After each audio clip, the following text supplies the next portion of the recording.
আচ্ছা, চলে এসেছি আমরা সৃজনী শিল্পগ্রামে। আর কেটে নিয়েছি দুটো টিকিট। আর টিকিটের মূল্য ছিল পার হেড 50 টাকা করে।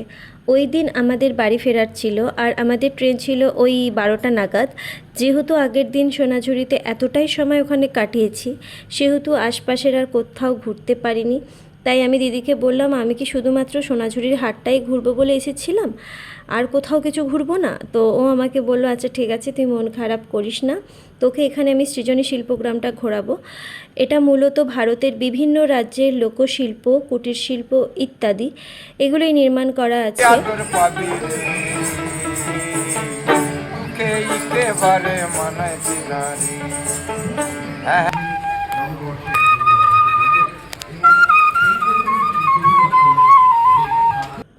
জায়গাটা এত শান্ত, নিরিবিলি একটা পরিবেশ, তার সাথে বাউল গান, বাঁশির সুর, আর এরকম একটা ডান্স,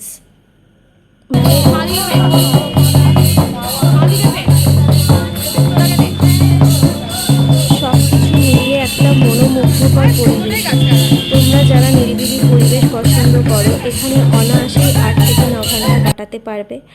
আর পাশেই ছিল একটা রাজবাড়ি। তো সৃজনী শিল্পগ্রাম থেকে আমরা একদম ডিরেক্ট রাজবাড়ি চলে যাই। ওটা ভিজিট করে আমরা চলে গেছিলাম ইউনিভার্সিটির ক্যাম্পাসটা।